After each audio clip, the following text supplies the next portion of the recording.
On va sans plus tarder ouvrir la Bible. Nous allons faire deux lectures si vous voulez bien. La première, ce sera dans 2 Rois, chapitre 6, du verset 14 au verset 18. Et la deuxième, ce sera dans Exode, je vous donnerai la référence juste après. Je répète, la première lecture dans 2 Rois, chapitre 6, verset 14 à 18.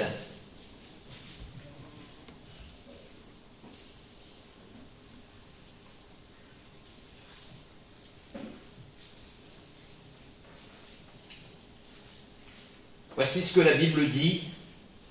Il y envoya, donc il est question du roi de Syrie, qui s'appelle Ben-Hadad. Il envoya des chevaux, des chars, une forte troupe, qui arrivèrent de nuit et qui enveloppèrent la ville. Le serviteur de l'homme de Dieu se leva de bon matin et sortit, et voici une troupe entourait la ville, avec des chevaux et des chars.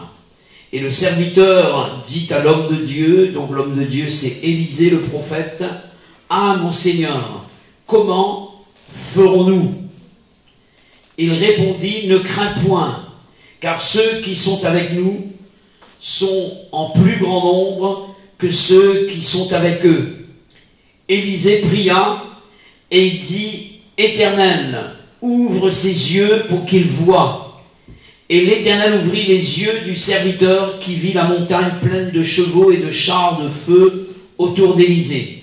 Les Syriens descendirent vers Élisée, et il adressa alors cette prière à l'Éternel, « Daigne frapper d'aveuglement cette nation. » Et l'Éternel les frappa d'aveuglement selon la parole d'Élisée.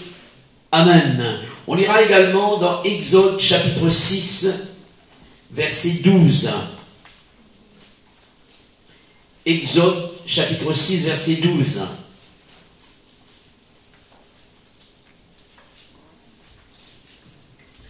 Moïse répondit en présence de l'Éternel, « Voici les enfants d'Israël ne m'ont point écouté. Comment Pharaon m'écouterait-il, moi qui n'ai pas la parole facile ?» Amen. Le titre de mon message pour l'Église, c'est « Deux géants à combattre ». Je ne sais pas si vous avez remarqué, il y a un mot commun qui est présent dans les deux textes que nous avons pu lire ensemble, c'est le mot « comment ». C'est le mot « comment ». C'est la question que non seulement le serviteur d'Élisée le prophète va poser à l'homme de Dieu, « Comment ferons-nous » Et la question que Moïse va poser à l'Éternel, sera celle-ci, donc, comment Pharaon m'écouterait-il alors que les enfants d'Israël ne m'ont pas écouté? Donc il y a deux phrases ici dans ces textes qui présentent ce mot commun, comment. Ce mot est utilisé dans une phrase démontrant que nous sommes en face d'un problème pour lequel, humainement parlant, nous n'avons pas de solution. Et ce problème, j'aimerais le représenter comme étant un géant, d'accord? Et souvent dans la Bible, il est parlé de géants, et les géants qui se dressent en face de nos vies en tant que croyants sont considérés comme des problèmes que nous pourrions rencontrer. Et j'ai vu sur certains t-shirts, c'est écrit « Nos problèmes ». Je ne sais pas si c'est vrai. Parfois, on présente des slogans qui ne sont pas vrais. Je ne pense pas qu'il existe une vie sans problème, un foyer sans problème.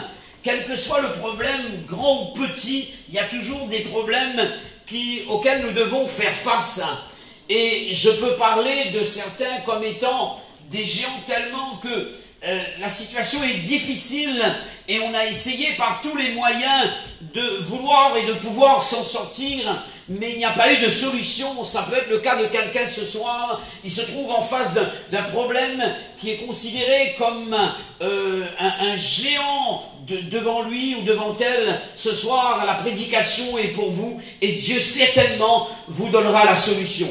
En me servant de ces deux lectures, j'aimerais considérer avec vous deux géants qui vont s'opposer à notre foi pour empêcher le plan de Dieu de s'accomplir dans notre vie ou à travers notre vie en notre faveur. Je parle de géants qui s'opposent à la foi, étant donné que la foi nous permet de voir les promesses de Dieu se réaliser à notre égard, et ces géants vont toujours s'opposer à la foi pour nous empêcher de voir Dieu, car Dieu se voit par la foi. J'aimerais considérer avec vous ces géants que nous devons combattre. Premièrement, le géant de la peur. Il y a quelqu'un qui s'est fait appeler le chevalier sans peur et sans reproche. Il s'appelait Bayard. Certainement, vous avez entendu parler de cet homme de l'histoire. Est-ce que ça existe quelqu'un qui n'a pas peur? Quelqu'un qui n'a pas peur, étant donné que la Bible dit ceci: lorsque l'homme a désobéi à Dieu, à un moment donné, la peur va s'emparer de son cœur. La peur, j'ai eu peur et je me suis caché, dira Adam, après avoir désobéi à la parole de Dieu. La peur a pris naissance dans le cœur de l'homme. Peut-on dire que quelqu'un n'a jamais eu peur de sa vie? Je crois que hier, sur les médias et à la radio, à la télévision, on a parlé de ce tremblement de terre qui a eu lieu dans notre île, et tous les messages parlaient de peur, de crainte. J'avais peur, et c'était cette parole qui sortait dans la bouche des personnes qui témoignaient de ce qu'elles ont vécu par rapport à ce tremblement de terre à l'île de la Réunion. Et certains parlaient de la chambre qui bougeait, du lit, etc. Et pour dire que jamais depuis des années on a vécu une expérience aussi difficile que cela. Et certains avaient peur que ce tremblement de terre se réitère justement, donc, et c'était la crainte qui s'était emparée du cœur de chacun. Et je ne peux pas dire que quelqu'un n'a jamais eu peur de sa vie. La peur est un géant que nous devons vaincre. Ce géant, nous le trouvons dans le premier texte, 2 Rois, chapitre 6, versets 14 à 18. J'aimerais vous présenter le contexte ici. La Bible parle du peuple d'Israël qui est le peuple de Dieu, et le peuple ennemi du peuple d'Israël, le peuple de Syrie. Et ces deux nations étaient en guerre. Le roi de Syrie, nommé Ben-Hadad, va réunir son état-major pour lui proposer une stratégie contre Israël.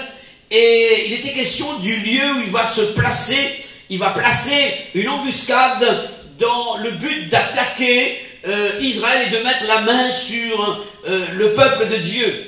Et à chaque fois qu'un tel raid était mené par le roi de Syrie, la Bible dit que Élisée recevait de Dieu la révélation et allait avertir le roi d'Israël qui s'appelait Joram du lieu là où se trouvait donc le peuple ennemi, et à cause de cette révélation que Dieu accordait à son serviteur et qu'il accordait lui-même au roi d'Israël, le peuple d'Israël sortait vainqueur sur le peuple ennemi.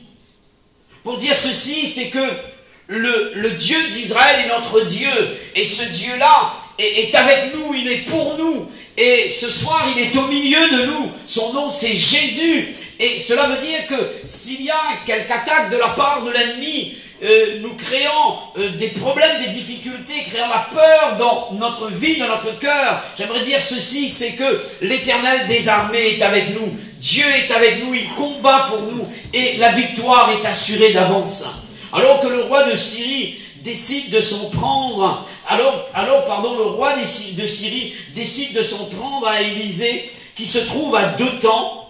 Il arrive la nuit avec une armée considérable. La Bible parle d'une forte troupe, avec des chevaux, des chars, et la Bible dit que ces hommes vont entourer la ville. Le serviteur d'Élisée, le matin, il y a un mot qui a retenu mon attention et j'aimerais le relire avec vous si vous voulez bien. le serviteur de l'homme de Dieu, verset 15, 2 Rois 6, se leva de bon matin et sortit. Donc, il quitte la maison, il sort, et il y a ce petit mot, voici. Si je décortique ce mot, il y a le verbe voir dans voici. Voir ceci. Voici. Il a vu quelque chose de ses yeux physiques. Il a vu cette troupe. Il a vu cette armée. Il a vu des chars. Il a vu des hommes. Il a vu des personnes armées, des chevaux. Et la Bible dit, lorsqu'il va voir ces choses de ses yeux physiques, il voit cette troupe qui est là, et alors que ils ne sont qu'à deux, d'accord? Deux personnes contre une armée. Et le roi de Syrie n'est pas allé avec le dos de la cuillère. Donc, pour combattre deux hommes, une troupe aussi nombreuse que cela, avec des chars, avec des hommes, je dirais, armés jusqu'aux dents, pour combattre deux personnes. Moi, je me pose la question suivante, étant donné que l'ennemi représente l'ennemi de nos âmes. Je crois qu'il doit comprendre que le Dieu que sert Élisée est un grand Dieu. Voilà pourquoi il vient avec une armée aussi considérable que cela. Il réalise que Élisée a avec lui quelqu'un de puissant. Alléluia. Quelqu'un de puissant. Alors, il va essayer de combattre Élisée et il vient avec cette armée-là. Cela veut dire que l'ennemi connaît la force de Dieu. Et parfois nous tremblons devant les difficultés, alors que c'est le diable qui doit trembler devant le peuple de Dieu. Parce que nous avons un grand Dieu. Alléluia. Nous avons un grand Dieu. Et suite à cela, le fait de voir cette armée, de voir les chars et tout cela, la Bible dit que ce serviteur va être saisi de crainte. La peur va s'emparer de son cœur. Et il pose la question à Élisée, l'homme de Dieu, comment allons-nous faire? Comment allons-nous faire? Cela veut dire que pour lui, il n'y a plus de solution. Il voit sa mort certaine.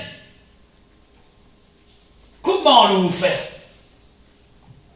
Alors que le serviteur d'Élisée est touché par la crainte, il panique à cause de la crainte. Élisée rencontre le même problème, mais cet homme ne tremble pas. Cet homme ne tremble pas. Et voici ce qu'il dira à son serviteur: celui qui est avec nous est en plus grand nombre que ceux qui sont contre nous. Comment il peut dire ça? Parce que ce que Élisée voyait, son serviteur ne le voyait pas. Voilà pourquoi donc il s'exprime de cette façon. C'est quelque chose qu'il a vu. Comment a-t-il vu la force de Dieu qui était avec lui? C'est par la foi. Alléluia. C'est par la foi. C'est quelqu'un qui croit dans le Dieu d'Israël, dans l'Éternel des armées. Et face à ce problème, face à ce géant, en fait le problème n'était pas l'armée proprement dite, puisque la même armée était là. Mais le gros problème, le géant, c'est la peur dans le cœur du serviteur d'Élisée. Alors qu'Élisée ne tremble pas, l'autre est en train de paniquer.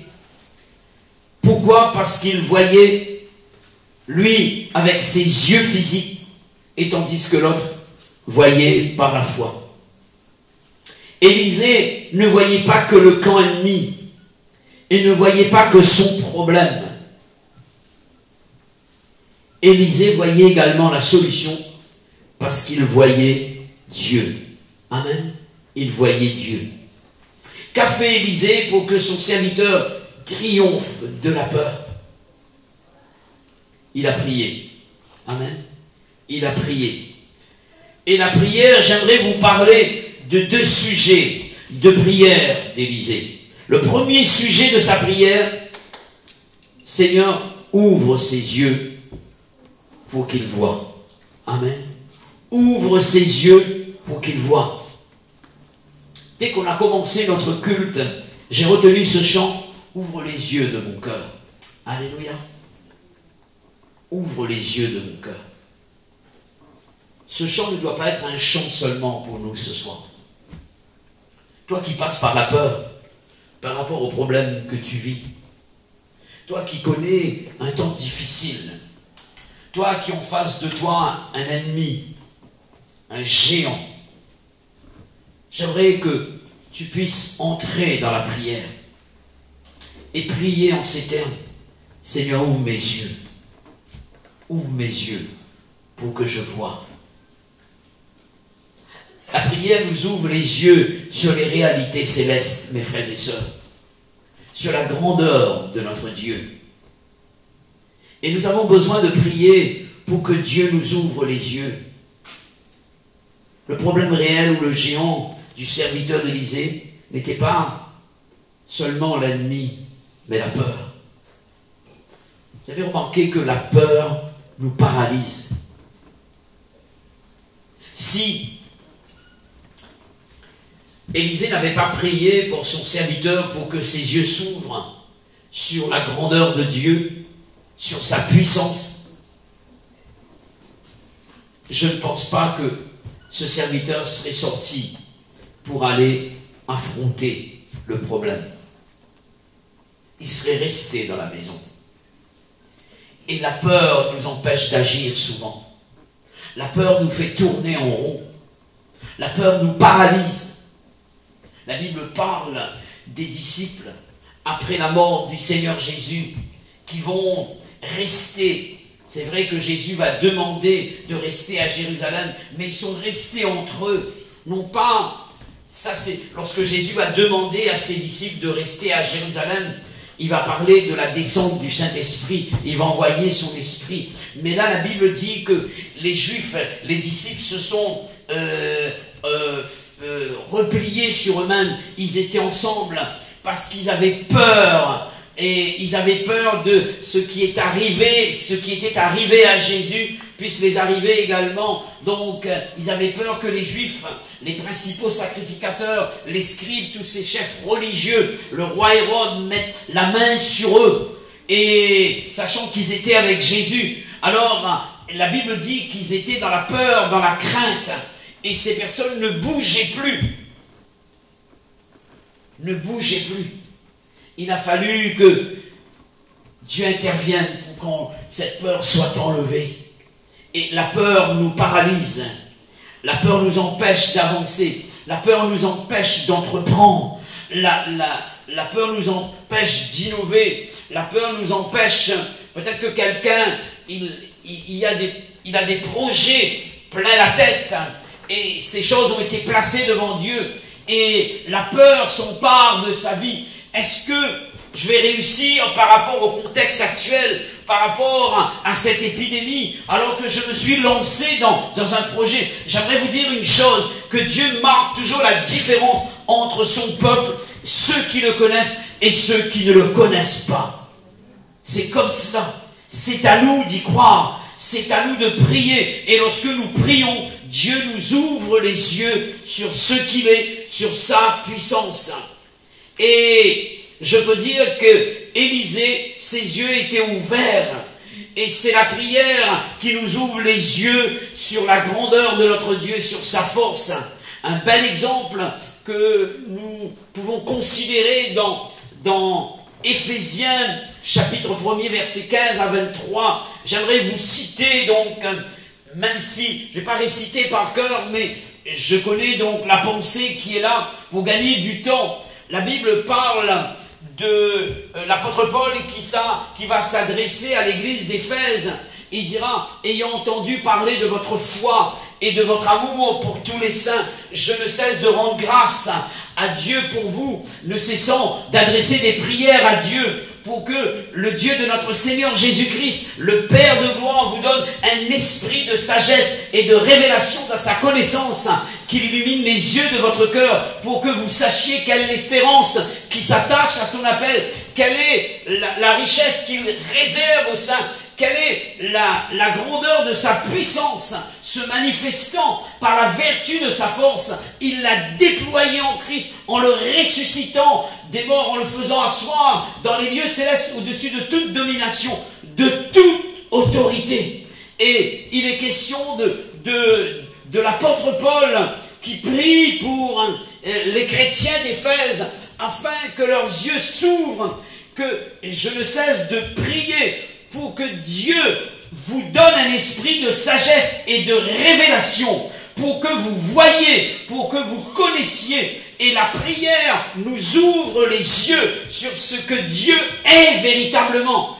Et pour vaincre la peur, nous avons besoin d'avoir davantage les yeux fermés dans la prière pour qu'ils s'ouvrent sur ce que Dieu est plutôt que de les ouvrir sur nos problèmes. Quelqu'un disait ceci, il avait écrit un livre et je me rappelle de ce prédicateur, peut-être que vous le connaissez, un auteur chrétien qui s'appelle Watchman Nee, peut-être que vous le connaissez, cet auteur-là, il avait écrit sur l'autorité spirituelle.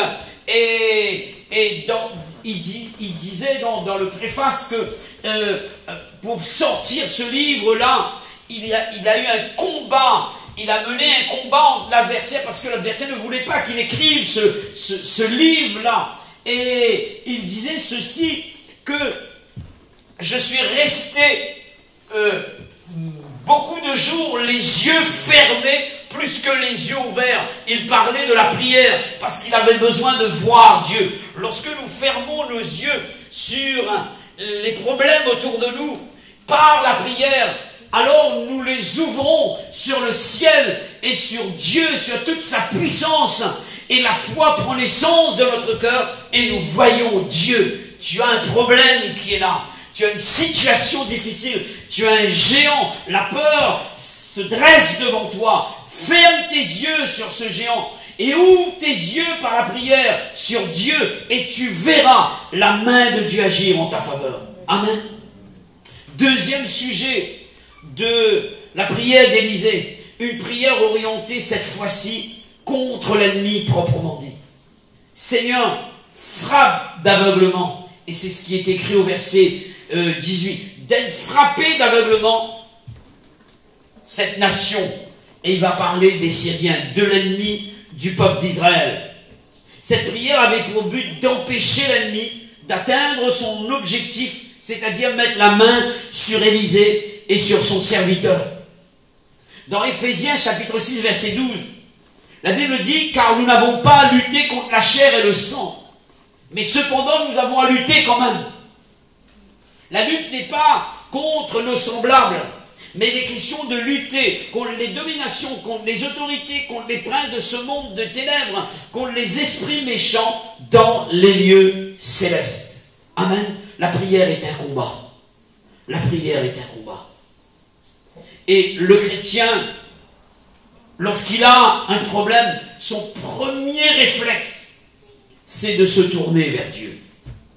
C'est de se tourner vers Dieu par le moyen de la prière. Et la prière nous permet de voir les plans de l'ennemi être détournés. La prière est une arme offensive et défensive du croyant, efficace à utiliser contre l'ennemi de nos âmes. Et l'Église a besoin de connaître la prière. Alléluia. La prière contre l'ennemi. La prière pour que Dieu nous ouvre les yeux. Et la prière pour mettre en déroute l'ennemi de nos âmes. J'aimerais vous présenter un deuxième géant. Je l'ai appelé le géant de l'incompétence. Ce géant, nous l'identifions dans Genèse, chapitre 6, verset 12. On va le voir ensemble, si vous voulez bien. Reprendre le verset 12 de Genèse 6.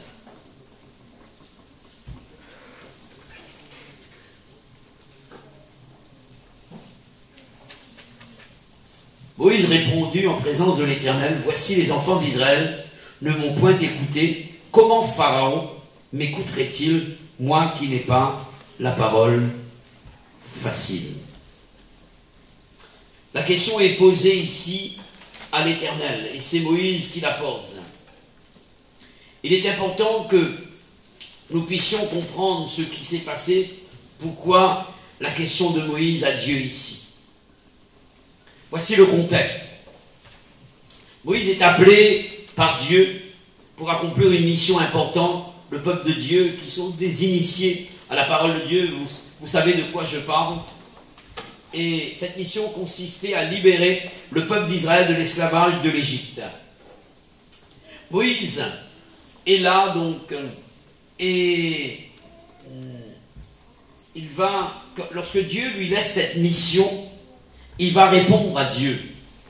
Il va dire à Dieu, « Ah Seigneur, je ne suis pas un homme ayant la parole facile, et ce ni d'hier, ni d'avant-hier, ni même depuis que tu parles à ton serviteur, car j'ai la bouche et la langue embarrassées. » Et ces paroles, nous pouvons les retrouver dans Exode, chapitre 4, verset 10. Nous avons lu Exode 10, 12, d'accord? Et les paroles que je viens de prononcer là, ici, suite à l'appel que Dieu adresse à Moïse, ce sont des paroles qu'il a prononcées avant, d'accord? Dans Exode chapitre 4, avant le chapitre 6 et le verset 10. Moïse est en train de présenter à Dieu son incompétence. Et cette incompétence est due à une difficulté d'expression qu'il a. Et il va parler, il va présenter la situation de cette manière. Je n'ai pas la parole facile.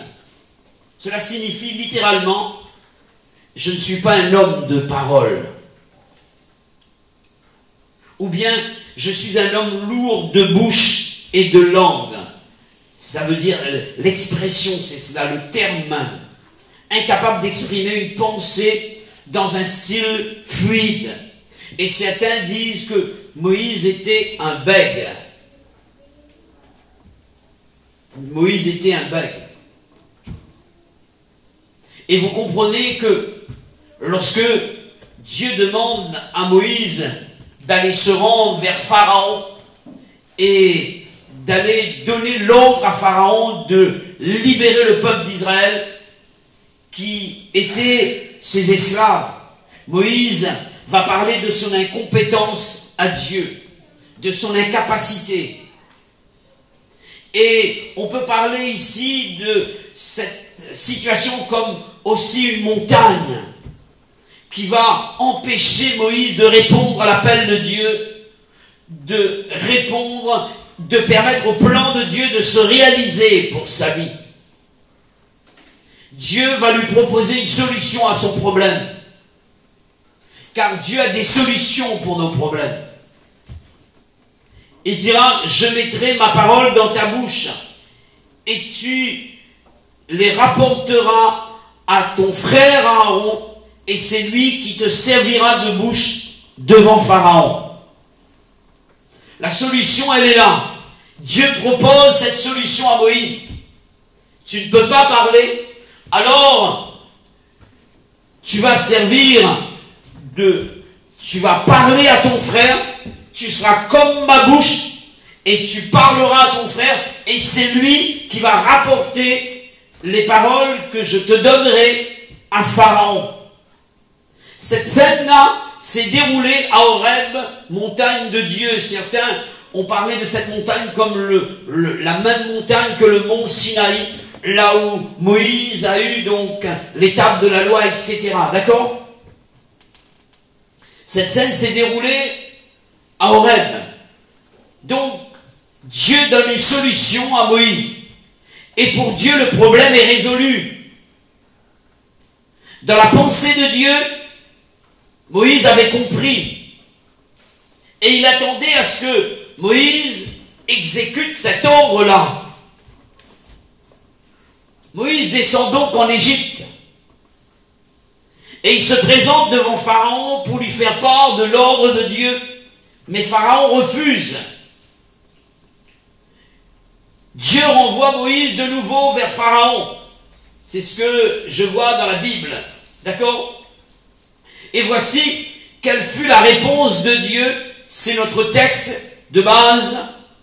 Exode, chapitre 6, verset 12. Comment Pharaon m'écouterait-il, étant donné que je n'ai pas la parole facile? Cette réponse, il l'avait déjà donnée à Dieu. Vous êtes d'accord avec cela? Donc pour lui, le problème n'était pas encore résolu. Même si Dieu lui avait laissé déjà la parole, la solution à son problème. Des fois, par sa parole, Dieu nous laisse des solutions à notre problème. Mais nous ne sommes pas prompts à saisir les solutions de Dieu. Et peut-être que Dieu t'a déjà parlé, Dieu t'a déjà donné une solution à ton problème. Il suffit tout simplement de la saisir, cette solution, par la foi. Et tu remets en question la parole de Dieu. Et Dieu, de nouveau, te parle ce soir. Dieu te parle de nouveau. Et souvent, c'est comme cela, lorsqu'il s'agit d'accomplir le plan de Dieu, d'accomplir sa volonté. La même réponse, Dieu va laisser à Moïse la même réponse qu'il a eue à Horeb. Je peux parler ici de Moïse qui est touché par un complexe d'infériorité. Et ce complexe était encore présent dans son cœur. Il ne se sentait pas à la hauteur. Peut-être que quelqu'un, Dieu lui a parlé pour une situation bien précise. Et il ne se sent pas à la hauteur. Il n'a pas les compétences dans sa pensée. Dieu dira, mais qui a fait la bouche? Qui a fait la bouche? La bouche qui va te permettre de parler. Qui a fait l'intelligence? À qui appartient la sagesse? Parfois on recule devant une situation et des problèmes se dressent devant nous comme des montagnes. Et nous avons peur d'affronter les difficultés. Parce que nous nous sentons incapables. Nous nous sentons impuissants devant la situation. Il y a de ceux qui n'avancent pas dans la vie parce qu'ils n'osent pas vaincre la timidité. Il y a de ceux qui n'arrivent pas à s'exprimer dans la louange parce qu'il faut un petit pas de foi pour vaincre la crainte, la timidité, un complexe d'infériorité. Ce soir, Dieu nous parle. Pour permettre à Moïse de vaincre une bonne fois pour toutes ce géant, Dieu va devoir répéter à Moïse les mêmes paroles. Et j'aimerais relire avec vous dans Exode chapitre 7, versets 1 à 2. Exode chapitre 7, versets 1 à 2.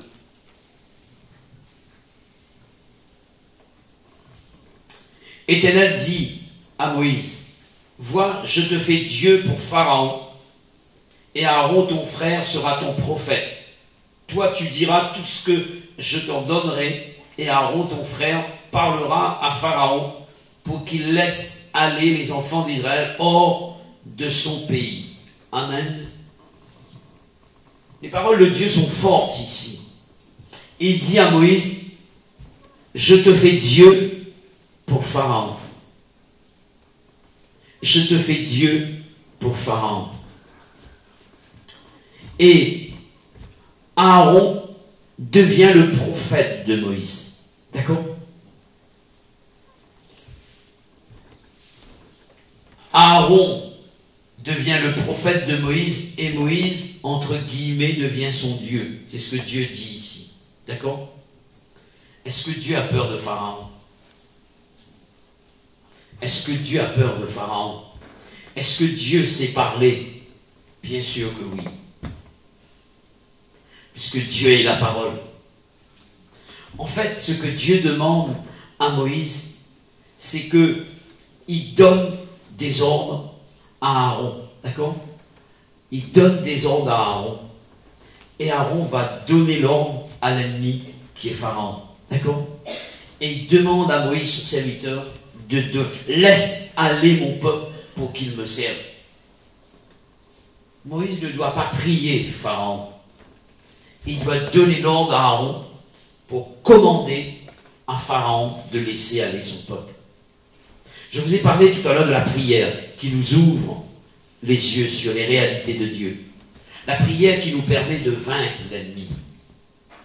Mais Dieu nous appelle également à donner des ordres à nos problèmes, à nos difficultés.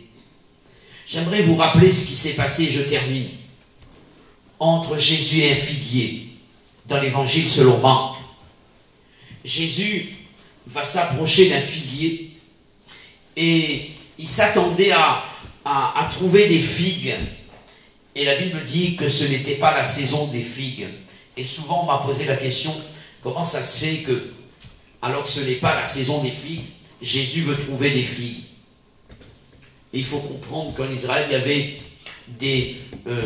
des figues qui étaient précoces et les figues naissaient avant la saison et on reconnaissait les figues précoces par rapport au feuillage. Et lorsque on voyait un figuier avec des feuillages, cela veut dire qu'il y avait des figues qui étaient précoces. Et Jésus s'attendait à voir ces figues précoces, mais il ne les a pas trouvées. D'accord? Alors, en fait, ce que Jésus fait ici, ce n'est pas une histoire, une scène qu'il a vécue, c'est une prophétie en fait. Il apporte un enseignement prophétique. C'était sur Israël. Mais du même coup, il va parler de la puissance de la parole. De la puissance de la parole. Et c'est ce que Dieu dit à Moïse. Tu dois être Dieu pour Aaron, et Aaron doit être un prophète qui doit donner l'ordre à Pharaon pour qu'il laisse aller mon peuple. Et voici, je reviens au texte de Marc, Jésus et le figuier. Jésus, ne trouvant pas de fruits sur ce figuier, va parler, et la Bible dit qu'il va maudire le figuier.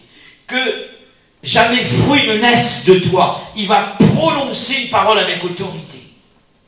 Et la Bible dit que les disciples étaient là, et les disciples vont entendre les paroles que Jésus avait prononcées.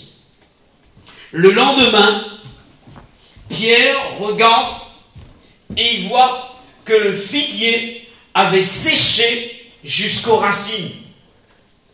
Et il appelle Jésus et dit, Seigneur, regarde. Comme si qu'il est en train d'apprendre Jésus de dire, t'as pas remarqué quelque chose, le figuier il a séché. Jésus savait que le figuier était sèche. Parce qu'il avait parlé dans le but que le figuier exécute, obéisse à son ordre. Il donne un ordre, que jamais fruit ne naisse de toi. Il parle avec autorité. Et ensuite, lorsque Pierre dira, regarde le figuier que tu as maudit, a séché. Jésus va dire à Pierre, ayez foi en Dieu.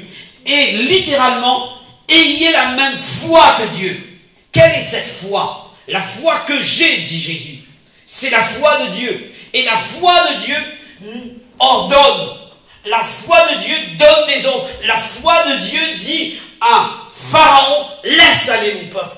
Et je crois que Jésus est en train de parler de l'autorité qu'il nous donne face à l'ennemi, face à ces géants qui se dressent dans notre vie. Nous avons possibilité, au nom de Jésus, comme Moïse devient Dieu pour Aaron, nous avons autorité et nous avons possibilité de dire à l'ennemi, tais-toi, silence, au nom du Seigneur Jésus. Des fois, Dieu nous appelle à la prière, mais des fois, Dieu nous appelle à exercer notre autorité sur les situations difficiles parce que le pouvoir nous a été donné au nom de Jésus-Christ. Je termine par cette histoire et ensuite on va rendre grâce à Dieu. Il y a une maman qui doit aller faire ses courses et elle avait un petit chien chez elle Et le chien, donc, suit la propriétaire, d'accord? Et elle doit aller faire ses courses. Elle demande au petit chien, s'il te plaît, rentre à la maison. Et le petit chien, donc, il fait semblant d'entrer, il reçoit la propriétaire et à un moment donné, s'il te plaît, rentre à la maison. Pensez-vous. À un moment donné, elle a dit, tu rentres à la maison. Le chien, il est parti. Pour dire ceci, c'est que des fois, en face de l'ennemi, des phases de problème, s'il te plaît, problème, est-ce que tu peux partir? Comment tu veux qu'un problème puisse partir? Si tu lui demandes la permission de partir, il va dire, je reste. Et Dieu nous a donné cette autorité, mes frères et sœurs, pour pouvoir chasser les démons. Et il est parlé également des problèmes. Voilà, Jésus dira, ayez la foi de Dieu, la même foi que moi. Et si quelqu'un dit, non pas si quelqu'un prie une montagne, mais si quelqu'un dit, il est question d'un géant, il est question de problème. Si quelqu'un dit à une montagne, jette-toi dans la mer, ôte-toi de là et jette-toi dans la mer. S'il ne doute point dans son cœur, mais croit que ce qu'il dit arrive, il le verra s'accomplir. Amen. Et ce soir, nous avons autorité sur nos problèmes. Non seulement que nous devons prier Dieu, mais nous devons également exercer l'autorité sur les géants qui se dressent devant nous afin de sortir vainqueurs au nom de Jésus. Amen. Recueillons-nous un moment et prions le Seigneur. Seigneur, merci pour la parole.